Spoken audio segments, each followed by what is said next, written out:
Support for WUWM podcasts comes from Johnson Financial Group, helping customers build financial plans around their unique goals for over 55 years. More at johnsonfinancialgroup.com.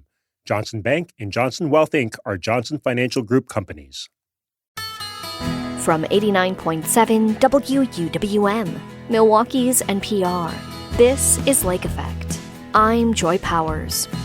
An out-of-state landlord in Milwaukee has lost control of some of his properties. Today, we'll have the update on David Tomblin. Then, in a new Capital Notes, we'll look ahead to the midterm elections in Wisconsin. It's clear that one of the priorities is making life more affordable. The question is going to be who has a better plan, or the one that resonates the most with voters in Wisconsin come November. Plus, we'll tell you about an exhibit that celebrates and preserves the experiences of Milwaukee LGBTQ elders. Our goal with the History Project is to make sure that intergenerational knowledge transfer happens. So much like any other community, we can learn from those who have been here and have done the work and built the bridges and lit the torches. All of that is coming up on Lake Effect.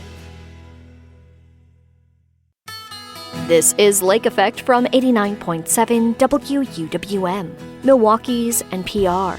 I'm Joy Powers, and thank you so much for joining us. There's an update in the case against out-of-state landlord David Tomblin.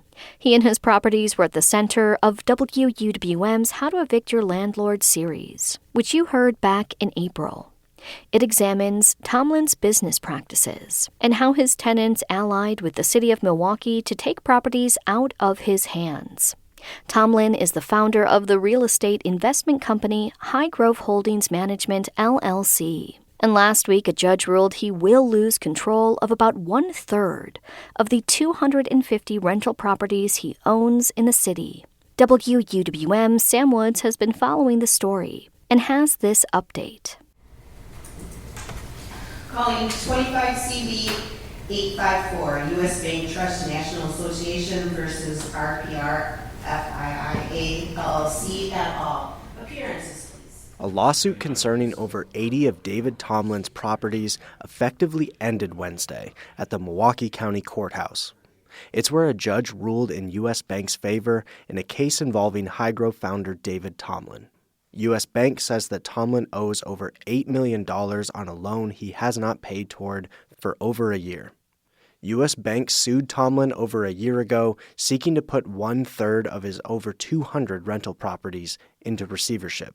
If this happens, Tomblin would no longer be able to manage the properties or collect rent from them. But U.S. Bank lawyers say a receiver is necessary for them to receive payment because Tomblin has shown little ability to pay off his loan. Maintaining the property, or has misused or otherwise diverted rental income instead of paying the secured debt or the property taxes, or both, as is in this case. The defendant isn't paying the property taxes, our client has been paying the property taxes, and they're certainly not paying the mortgage, which is the secured debt. The city of Milwaukee is also suing Tomblin and also seeking a receiver for the remaining 2/3 of Tomblin's Milwaukee portfolio. The city's case is that Tomblin's properties and business model are a public nuisance. In its lawsuit, the city cited Tomblin owing more than $300,000 in taxes and having over 4,000 outstanding DNS violations at the 138 properties named in the suit. The city's case was filed in March and will likely take months or even years to play out. But Tomblin's attorney said Wednesday the city's lawsuit affected Tomblin's ability to pay back the U.S. Bank loan. They filed a lawsuit the day before this stipulation was entered and decided to litigate this case in the media. That's what happened. And so guess what? Well, where do the investors go? Well, we got a little bit shaky, right? And so it's taken longer now than the 60 days to raise that money. The judge was not having it and quickly issued a decision. So, the court is granting U.S. Bank's petition for appointment of a receiver. The terms of that will be consistent with the stipulation. Tomblin did not immediately respond to a request for comment, and Milwaukee City Attorney Evan Goyke declined comment on Tomblin's attorney's claims, but Goyke did say that he hopes a receiver will make it more likely that the city receives property taxes that it is owed and that the properties are brought up to code. Kevin Solomon is a senior organizer with Common Ground and helped organize High Grove tenants to document unreported code violations to support the city's lawsuit. He said he's been hearing similar promises from Tomblin that U.S. banks cited. Tomblin always has an excuse. He's always been saying he's going to have money. He told Common Ground that he was going to pay off all of his $350,000 in taxes by the end of 2025. Come February, he owed double that. He's always said money's coming. But rather than going out and fixing the properties, he decided on Monday to come to City Hall and smile in front of cameras. If he really cared about the well-being of tenants, fix the properties. Fix the damn properties. That's all we're asking. Deshawn Harris is a former Highgrove tenant, and she rushed to the courthouse when she heard the news. She sees the decision as a win for tenants. I feel so great and overwhelmed, I can't even explain the expression. It's about time that he got what he deserved for all the tenants that he didn't hurt and put through hell and back. This is the result. Okay, so thank God for Common Ground and Tenants United. Thank you, Jesus. Sam Woods, 89.7 WUWM, Milwaukee's NPR.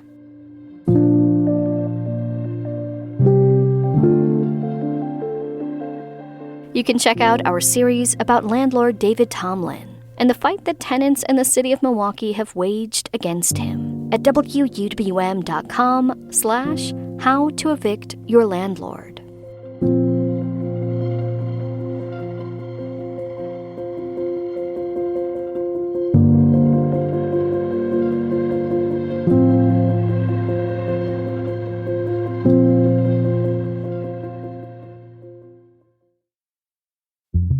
This is Capital Notes from Milwaukee's NPR. I'm Maayan Silver, speaking with J.R. Ross, editor of WizPolitics.com. Hi, J.R. Thanks for joining me. Thanks for having me. It's state convention season again. The Wisconsin Democratic Convention was this weekend. The Wisconsin GOP held their convention in mid-May. Can you fill us in on the party's agendas this midterm election year? Well, these are basically kind of rallying opportunities for the base. So the people who stuff envelopes, who make phone calls, who volunteer on campaigns, those are people who are showing up to listen to these speeches and give up a weekend in beautiful weather to sit in a dark room as people go on about their priorities. But so it's, that opportunity to kind of like, look, hey, the primaries are around the corner for Democrats seeking the governor's office. The election in November is not far after that. It's time to re-energize and get fired up about things and talk about their priorities. And it's clear that when the priorities is making life more affordable, the question is going to be who has a better plan or the one that resonates the most with voters in Wisconsin come November. And, you were talking about big races. That Wisconsin's legislature has been under conservative control since 2011. After, that's when Republicans met in secret after the 2010 census. They drafted maps that would give them the edge. Since then, there's been a GOP-led governor's office under Scott Walker, and then a split government under Democrat Tony Evers, who won in 2018. Now we have new maps that will give Democrats a better chance.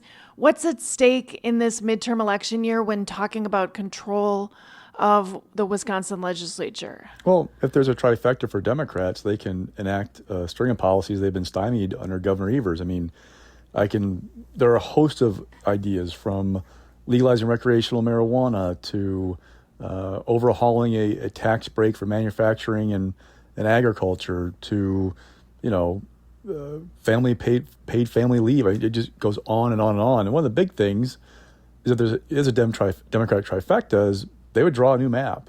So in Wisconsin, you can have a map drawn by the legislature, signed by the governor, once a decade. But the maps we have right now were picked by the state Supreme Court in 2022. So we still have an opportunity, even though the decade's almost over, or will be almost over by come 2028, there would be an opportunity to draw a new map.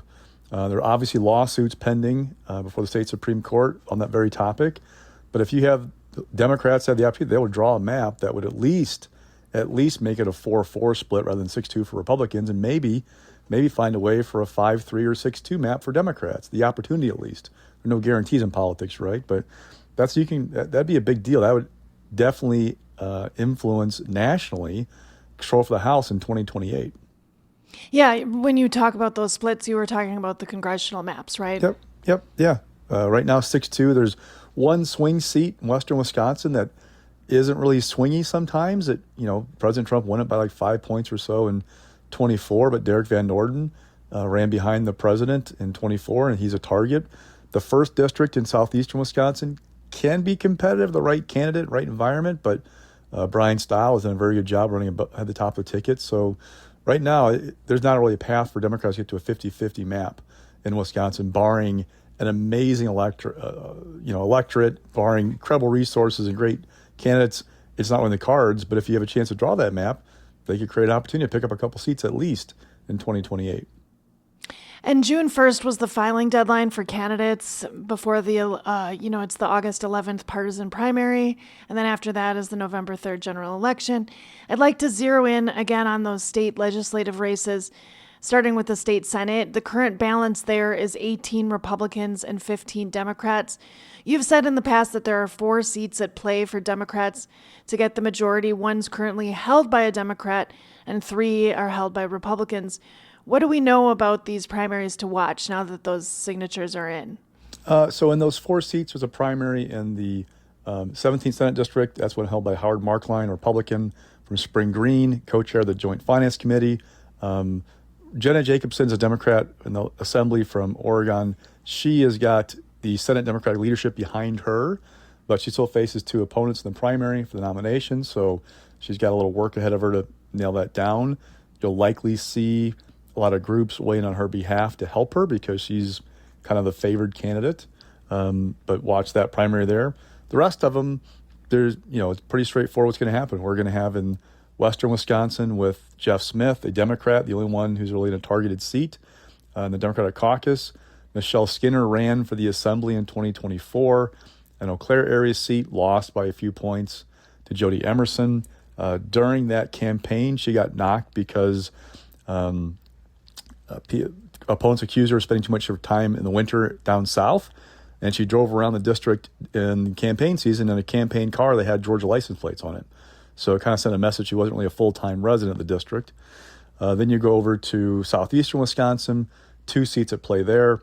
You have Mike Roberts, who's got a medical profession background. On the Republican side, running for the open seat was held by a Republican, and Robin Vining, a state representative, running on the Democratic side. That is probably the hardest seat to defend for Republicans of the 3. Kamala Harris won that by like 6 percentage points in 2024. Then you swing over to a Racine area seat held by Van Wangard. Pretty much a 50-50 seat. Now, Harris did take more votes than Trump out of that district in 24, but that one's a toss-up as well. So that's your map. Democrats have to win any 3. If they protect Jeff Smith and pick up 2, they've got the majority. If they lose Jeff Smith, they have to win the other 3 to get to 17 votes. So that's the whole ballgame right there in those 4. This is Capital Notes. I'm Ayan Silver, speaking with J.R. Ross of WizPolitics.com. Okay, so we just touched upon the state Senate.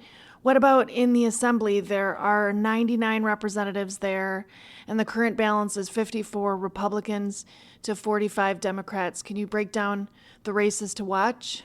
Yeah, I mean, there are 5 seats that Republicans hold right now that Kamala Harris took more votes than Donald Trump in 2024. The 53rd Assembly District in the Neenah-Menasha area, Republican Dean Cofford is retiring, not seeking re-election, so that makes that seat harder to hold for Republicans.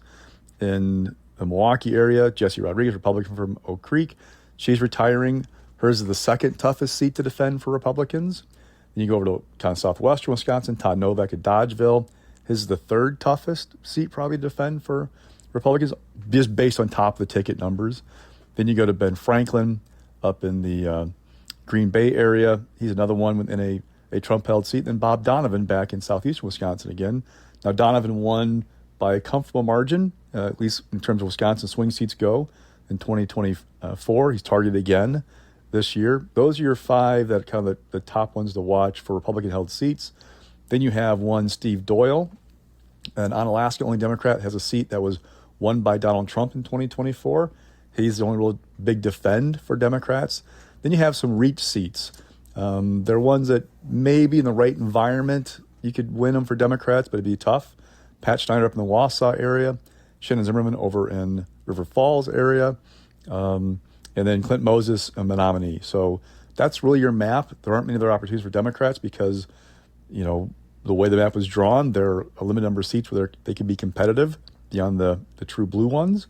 But that's your ball game in the assembly. The question kind of becomes, is 50 going to be enough? And it's for either side, because you go dig a little deeper, there are 4 primaries for Democrats in the assembly, all in the Milwaukee area, and the underscore splits in the party. For example, Russell Goodwin, he's a freshman lawmaker. He's being challenged by a community advocate. Ryan Clancy, a Democrat in the Milwaukee area. He's being challenged by a former Madison alderwoman who now lives in Milwaukee and runs a home store. Their reasons for those primaries are kind of simple. Ryan Clancy is part of a Democratic Socialist caucus, and there are some people who don't care for how he operates or how he works with others, and he's being challenged again like he was 2 years ago, in part because of that, as well as some of his views on things like the Palestine-Israel conflict. Russell Goodwin, he voted for a bill authored by Republicans on transgender athletes. Ryan Clancy is endorsing Russell's opponent, and it says because of that vote that he thinks Russell is too conservative, essentially. So then you have Sylvia Ortiz Velez, who left the caucus in September after she was accused by colleagues of threatening to shoot them. She's had a falling out with her colleagues.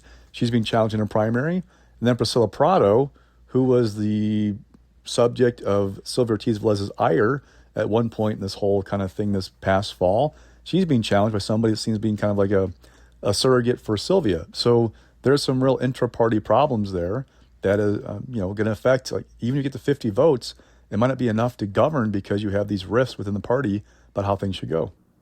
Interesting. Okay, and it's only the second election under Wisconsin's new legislative maps. Is there anything else that you're watching for, with these new maps, with new candidates? I mean, you've said before that it really comes down to the candidates, their messaging, how they can fundraise, all those kinds of things. But yeah, just with these new maps, anything you're looking at? Just the environment, because the opportunities are there, but you need the right environment. And look, Donald Trump is not very popular right now. In the polling that we see, it is mid-June, right? So there's still some time, but gas is still about $4 a gallon. There's still things going on over in the Middle East. If prices this past week, we saw new reports of inflation going up. Donald Trump promised no new wars, and that prices would go down. Not that they would moderate how much they went up, but they would go down. People aren't seeing that. So long as his numbers aren't very good and people are concerned about the economy, it's not good for Republicans. Now, it doesn't mean they can't win. It just makes it tougher to win. So really, I'm watching the president's numbers. If you go back to 2018, another midterm election, the last Marquette poll before the November election, I think among registered voters, Trump's job approval was like 47, but among likely voters is 45. So somewhere in that neck of the woods. He was in the low 40s in the Marquette poll with registered voters in March. Now, we know Democrats are more motivated than Republicans are right now as we speak. So that likely voter model, he's probably even lower than that. That's not good for Republicans. But it's still, again, mid-June, there's time for things to turn around and get better. The question is, do people feel better by like October when they start casting ballots 2 weeks out from the election, or do they still feel the stress and strain of this economy and feel like things aren't going the way they were promised they would go under Donald Trump? And Pierre actually did some focus groups with swing voters. These are people who voted for Biden in 2020 and Trump in 2024. One thing that unified a lot of them was fear about the effects of AI on jobs and on humanity as a whole. They're looking for leaders who can protect them. The Wisconsin legislature has winded down for the campaign season, but what are you hearing from state politicians on this front? Anything?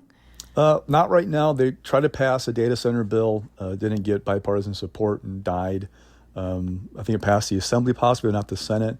But you're seeing signs of the AI fears in campaigns. Francesca Hong, a state representative from Madison, is running for governor.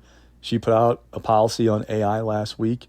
You've seen new ads from Tom Tiffany, Republican running for governor, talking about stopping big data from bulldozing our farmland. Now, we have data centers coming to Wisconsin. They are in the process of being built, and I'm not sure they could stop that, who the next governor is, but they're trying to capture that kind of populist angst about what these things mean and what they might do for costs for you and I when we pay our energy bill, because there are promises being made that these centers will cover the cost of generation and transmission for energy. But people aren't sure they believe that. You can just tell it in the polls. They're somewhat nervous about data centers and AI is a real palpable fear about what it means for their jobs. So yeah, whoever can capture that best might have an interesting issue to use with voters this fall, because there's definitely some interest in that from the people you talk to. All right. Thanks so much for this analysis, JR. And as always, thanks for joining me on Capital Notes. Anytime.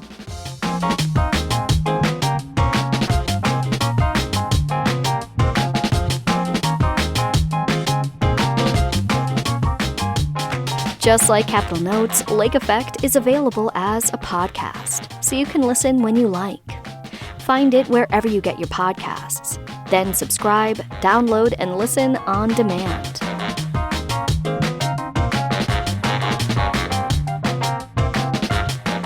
In about 20 minutes, we'll visit the Milwaukee Public Museum and learn about a rare painting that's not on display for the public. But first, we'll tell you about a traveling exhibit that shares the stories of 8 LGBTQ elders and their experiences in Milwaukee. That's coming up on Lake Effect on 89.7 WUWM, Milwaukee's NPR.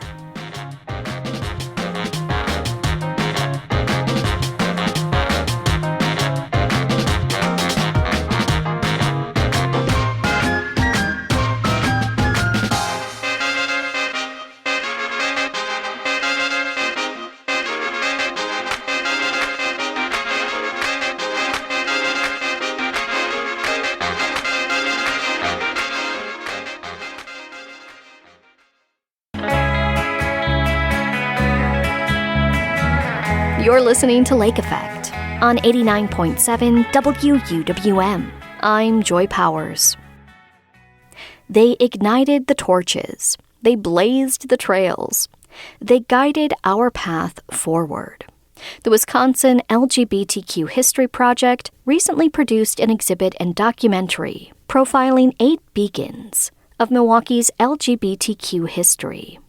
The Beacons documents local LGBTQ trials and triumphs over the last 50 years. The exhibit will travel to multiple locations in the Milwaukee area throughout June and July. The documentary screens tomorrow at the Oriental Theater. Lake Effect's Sam Woods met Michael Takash, president and chair of the Milwaukee LGBTQ History Project, at the exhibit. You'll hear Takash discuss the beacons, as well as clips from some of those featured in the documentary. Can you explain what we're looking at here and how it came to be? Sure. So our Beacons project launched earlier this year in Green Bay, and the Beacons project is really dedicated to honoring our LGBTQ seniors and elders of the community. There are a lot of obstacles to LGBTQ people knowing their own history, and one of them is generational ageism. When we get to a certain age, we're kind of pushed off the stage, we're kind of told that our time is done, and we're kind of invisible or forgotten. Our goal with the History Project is to make sure that intergenerational knowledge transfer happens and that those barriers are broken down. So much like any other community, we can learn from those who have been here and have done the work and built the bridges and lit the torches. And the Beacons Project is a dedication to that. So our first Beacons Project was in Green Bay. The Beacons of the Bay launched on February 6th and featured 8 elders from northeastern Wisconsin, and thanks to the Canary Fund, that project was quite successful and traveled through the Green Bay metro area throughout the winter. We then turned our attentions to Milwaukee, and the Eldon Murray Foundation and Potawatomi Hotel Casino have underwritten the project so that we can elevate the stories of 8 local elders in the Milwaukee metro market. So you mentioned intergenerational knowledge transfer. So I want to get a little meta here. So we're going to talk about the history of LGBTQ history, right? So how these stories have been documented and told. And one thing that the Beacons Project has been very clear about is that what's special here is that we're honoring people before they've passed on. And so how does that matter in the larger timeline of how LGBTQ history has been documented and told?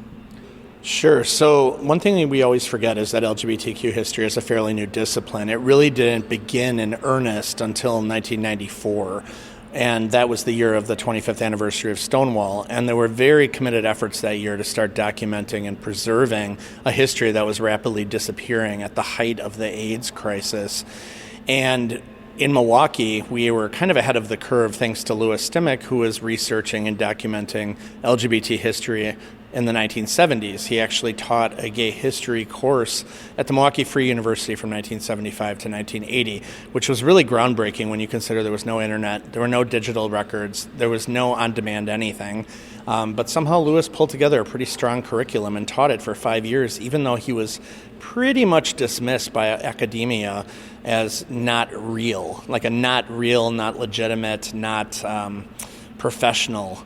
And even our founder, who signed on board in 1994, really struggled to get people to share their histories. When he came out in 1971, no one talked about the past because the past was seen as a place of sorrow. It was a place of shame. It was a place of embarrassment. No one wanted to talk about the past because the future was going to be better. And in the age of, Stonewall and gay liberation and civil rights, that was what people believed. So they really didn't talk about their past, and they were almost reluctant to even mention it. And we deal with that even now. I mean, many, many, many years later, generations later, we're still dealing with that reluctance to share. We have a lot of elders in our community who really went through a lot of trauma when they were younger, not only about their identity, but at the hands of people who really brutalized them or criminalized them in ways that left them feeling kind of shell-shocked. And they're still living with that unresolved PTSD of their earlier lives. I can't imagine what it's like for somebody who was, raided by the Milwaukee Police Department in 1965 to see the Milwaukee Police Department marching in a pride parade. It just has to make their head spin. But in the greater effort of LGBT history, our project for the past 3 decades has been chronicling and protecting and preserving hidden history in a way that very few communities have been able to do. And we're very, very proud of the collections that we've built out over time. Let's meet the Beacons. Who are we learning about today? So the project was really inspired by the efforts of Eldon Murray. So Eldon Murray is really known as the, godfather of gay liberation in Milwaukee. It's quite a title. Yeah, it is. And when you consider that Eldon came to town in the 50s and by the 60s was already organizing and mobilizing around gay rights and abuses and injustices, he was really fortunate because he worked in finance and he was able to make quite a bit of money for people because he was a financing wizard. So his clients didn't care if he was gay because they were getting rich. And as long as he kept making them money, he could do pretty much whatever he wanted. So Eldon had the privilege of being seen, of being out, of being known at a time when most people were terrified. When Gay People's Union started in 1971, which was a very groundbreaking gay rights organization, people did not want to sign their name on the charter because they thought it could be used against them. They'd be blackmailed, they'd be fired from their jobs, they would lose their homes, their family might turn on them. And Eldon wasn't afraid. He was fearless and he was motivated, and he, through his efforts, really laid the seeds for almost every LGBTQ nonprofit currently operating in Metro Milwaukee. So they all trace their roots back to Eldon Murray and the work that he was doing at a time when no one else could or would. So are there particular elders here that you'd like to kind of spotlight for a second? And, I kind of put you on the spot to spotlight a few among 8, but I was wondering if there's a few that can represent a story here, a theme. Yeah, so I think, this is a remarkably diverse group of people. Out of the 8, we have 3 African Americans, 2 Latino Americans. We have people of all different gender diversity, of all sexual diversity. All identity is represented because our job as a history project is to be reflective of everyone's history and of the history of our entire community. Of the 8, I don't have a favorite, but I can share with you 3 that really stood out. They all have very powerful stories and very interesting lived experiences, and 3 of them really, really stand out in my mind. The first one is Reverend Janice Dolishell. So Jan is a force of nature. She was very active in the Milwaukee School District as a leader of female sports. So there was a time when women's sports were not treated seriously. They were treated as silly little games, and only men's sports were seen as legitimate. So Jan was able to do a lot of things in her time. She fought for women's sports. She was the first woman to be named Wisconsin Athletic Director of the Year. And she officiated the first women's national swim meet. Eventually, she wound up in the Wisconsin Athletic Hall of Fame for her efforts to balance men and women's sports in academic and scholastic athletics. But Jan also stood up against homophobia and discrimination when she was outed publicly and was asked to resign from her faith leadership at her community church. There was a lot of pressure on her to step down, but she did not step down. She owned it, and she stood strong, and she stayed. And she was voted in, and she continues to serve in a faith leadership role. She is currently the only person in the United States who earned an LLM in international sports law in the United Kingdom without owning a JD. So she really has made history in just so many ways, and she's just so powerful. And this is somebody who faced so much adversity for her identity and lived through so much hostility and so much discrimination and so much pressure and still made it and still did all of these things because she knew she was right. The world was wrong, she was right, and the world would catch up eventually. Live within your truth, not somebody else's truth for you, your truth. What's going to keep you going is who you know you are and your truth. Another person who greatly impressed me was Israel Ramon, who came to the United States from Mexico as an 8-month-old child and almost immediately was told by the world that he wasn't American and he was different and he wasn't like others. He had traditional Mexican meals at lunch, and his family was very frugal and very practical, and the other kids teased him because at that time in history, these kids had never seen tortillas. They had no idea what Mexican food was, but they just knew he was different. And growing up in this very traditional conservative Catholic Mexican family, he knew that he could never come out to his family. He knew they would not be supportive. He had heard his family talk about an uncle who was gay and was somewhat exiled from the family. And, he really poured that energy, that fear of losing his family, of losing his economic security, of losing his housing, into a career. And he motivated himself to go to school, got a high-paying job in the healthcare practice, and then took the LSAT and went to law school. And, his family was watching this thinking he was just being too aspirational for his own good, and he just kept going and going and going and financed his entire education without any debt because he worked so hard to do this for himself. But even Israel, he went to Marquette University in 1991, and he was one of only 2 Hispanic students in his class. He saw only 2 black students in his class, only 1 Native American in his class. And as he put it, we were living in the middle of this big old city, and all we saw were white people.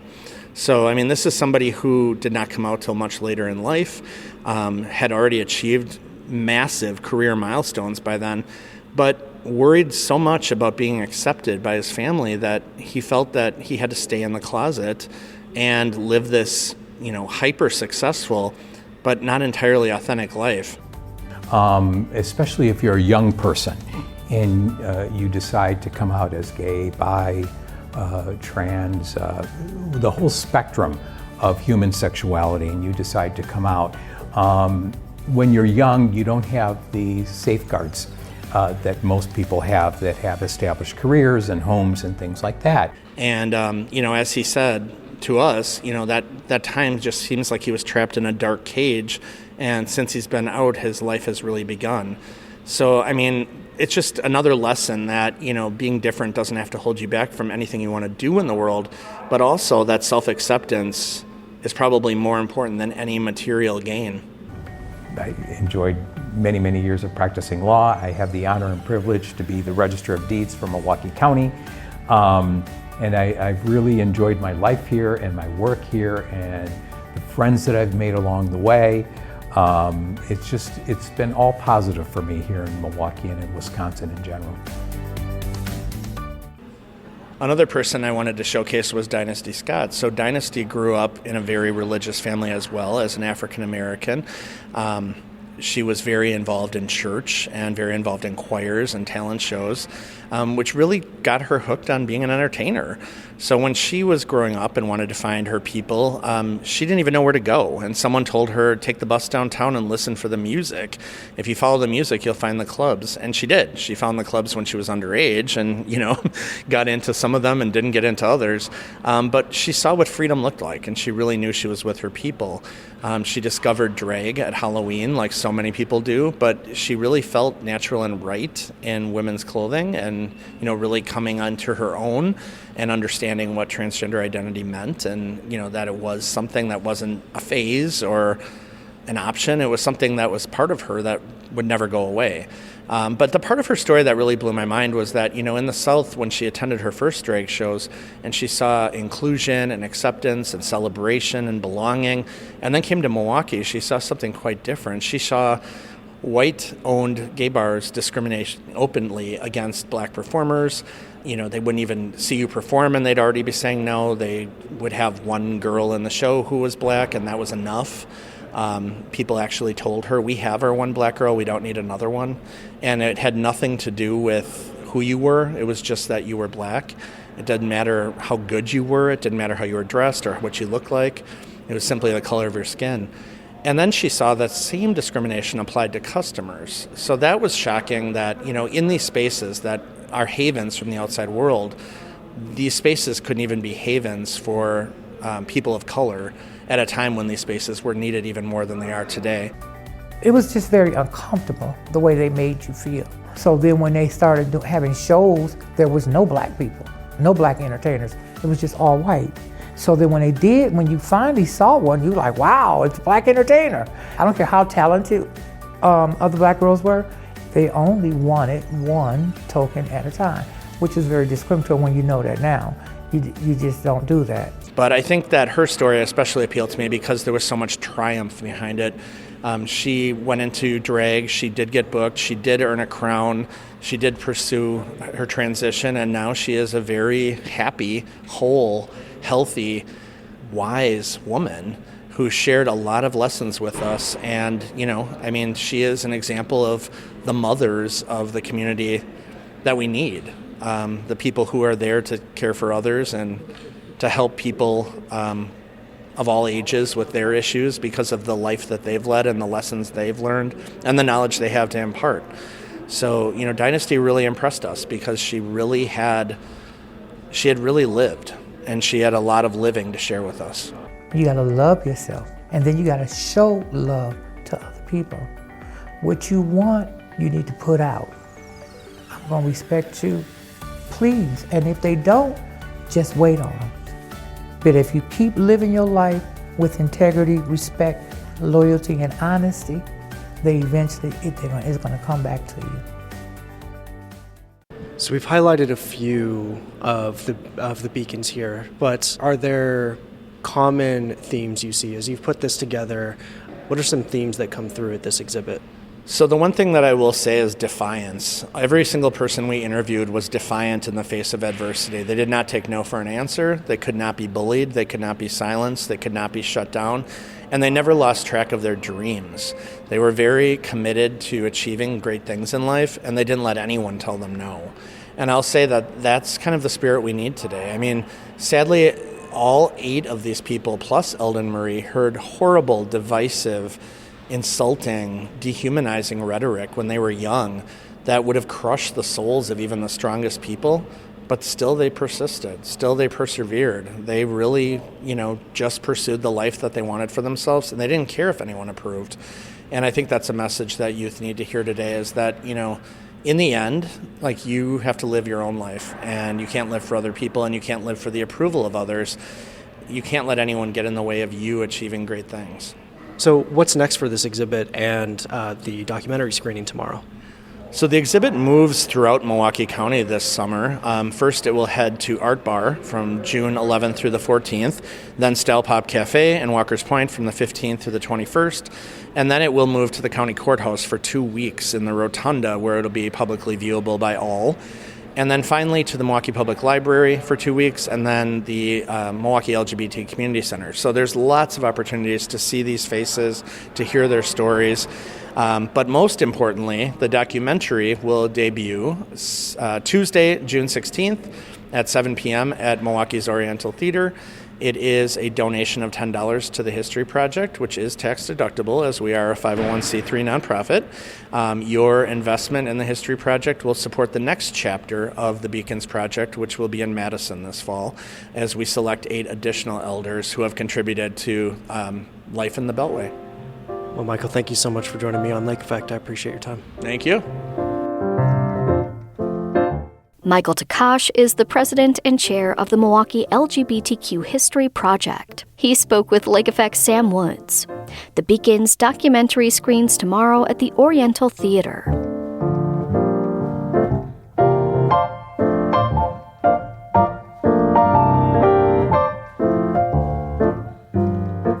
Coming up, we'll learn about a rare portrait at the Milwaukee Public Museum. That's next on Lake Effect on 89.7 WUWM, Milwaukee's NPR.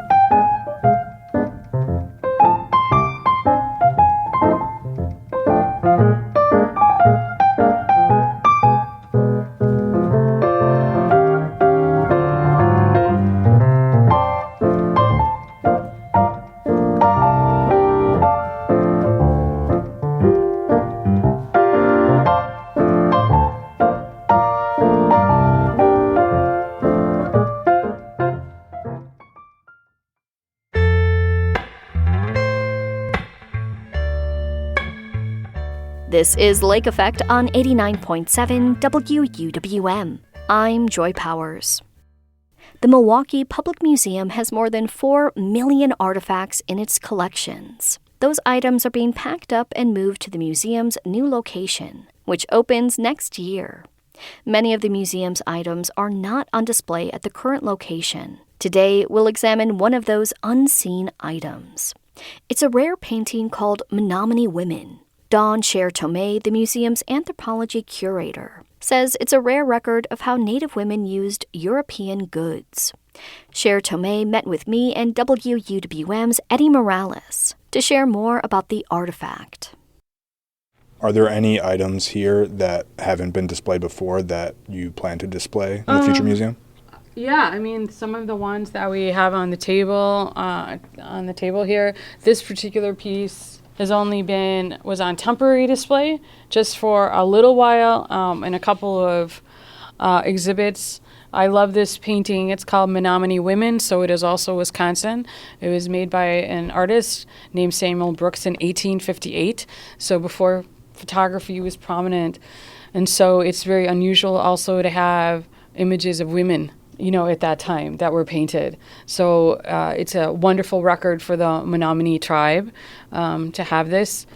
And it shows exactly what they were wearing at the time, which is a combination of traditional clothing and also using trade items like ribbons and trade blankets, for example. And anyway, it's phenomenal, and it's got a pair. It's part of a pair. There's a Menominee men's painting as well. So, but one of the hidden features is that he recorded the men's names and the women's names are not present, which is actually par for the course during that time. Very kind of a Eurocentric perspective, because the women were not obviously as important in their eyes. In the eyes of the Europeans who were creating this. Exactly, yes. I mean, even though, you have some tribes that are matrilineal, and they are the ones, that the women are more of the political leaders, they wouldn't talk to them. They would only talk to the men, which was very disruptive. But anyway, it's really an exceptional painting, and I'm very excited that it's going to be on exhibit. So it's not a focus for our museum to have, or we didn't really focus on fine art in that sense. When you go to the history department, you'll see some, but it was more happenstance because we had been here decades before our historical society was founded. And so we were also kind of like the historical society for Milwaukee. So we have a lot of local material you might not find in a nationally focused or globally focused natural history museum. Can you describe just like the size of it and what the depiction is for listeners? Yeah, so it's maybe 3 feet by 3.5 feet, and with a wood frame, and it's there's a painting of 5 women and then 2 gentlemen here who are leaning. So the women are in the forefront, and that's really the focus, and the men are leaning against a tree. What I find really fascinating, and I use this interpretively, is that actually these men would have been further back, but he decided to bring them forefront because they're watching him. They're not letting him alone with women because it takes a long time to paint. And so he brought them forefront, but you could see the men's expression are saying, "I don't trust you." So it's very clear in the painting what they're communicating. And it must have been restored, right? Yes. So we did not have this originally, the men's painting we had for several decades. This actually came from an estate in California. So Samuel Brooks actually went to California after he left Wisconsin. And we didn't know this painting even existed. We only knew about the Menominee men painting and some other paintings he did, which reside in the Historical Society. And so we were contacted by an estate, and they said, "We're contacting you because you're a museum in Wisconsin, and this is Menominee, and that Menominee reside here," and said, "We have this painting by Samuel Brooks, and that's called Menominee Women," but it was in horrible, horrible condition. And so we were very fortunate to work with a local individual who was a fine arts aficionado, and he loaned us the money to purchase it as well as the restoration. We were able to work with another foundation for the actual restoration, but it was in horrible condition. But like I said, it's a phenomenal record before photography. It's very rare to have this, and especially a group portraits, because you probably have seen, here's a picture of a guy, a famous, a mayor, a governor, a soldier, but these are not quite as common. The restoration, you could see that in the picture that you're looking at is some of the degradation of the painting, and it's very yellow and cracked, and even some of the faces are not discernible. It took many, many hours. We did not do it on site. We had a specialist work on it. But also the yellowing was not just the paint, but it wasn't glassed apparently, and so whoever was doing that was smoking as well. So it just had a lot of damage, where it resided before in California. But we were excited to bring it home. It is fascinating to see the 2 paintings juxtaposed because it's so clearly the same setting. Mm-hmm. And he must have really liked this one to take it with him. That's all I can say, that it maybe the artist, it resonated more with him than the other painting, which stayed here. So, and he was asked to do this by a benefactor. And at that time, oftentimes painters would have people who would ask them to paint certain things, a landscape. That's how they made their money. They would have a benefactor, and so he had one, that actually paid him to paint these. It's interesting to have a child pictured as well. Yeah, there is a young girl here, and all of them are young women. We hope to. It would be nice if we could find their names. That is something that we would like to do. We're not sure, and we have been talking to the Menominee Nation. We do consultation with all of the different tribes in Wisconsin for our future museum, and so they're helping us select cultural heritage items for the new museum, helping us tell their stories. So it's been exciting work, and so this is something that we hope that we can provide, their identity back to them. If you can speak to this, how has that changed over the years of just collaboration with different Native nations and coming into not only in like contemporary times here with this museum, but also with the future museum? How's that changed over the years? Well, I mean, you cannot do that anymore. You can't just put a culture on exhibit without consultation or working with the source community, because they're the knowledge bearers. So it's really very important to have their voices, because it is their culture. It is residing here. That's why I use that term. That we don't own it in the traditional sense. So it's really critical, because the story is also so much richer. And so you want to work with the people who have the knowledge. And then in the future museum, that's an extra effort going forward to make sure that they are involved in that? Very much so, and it takes years. And we're collaborating with people from all across the world. Dawn Sher-Tomei is the anthropology curator at the Milwaukee Public Museum. She spoke to me and WUWM's Eddie Morales in 2024. The current Milwaukee Public Museum location is open through the end of the year, and the new location will open in early 2027.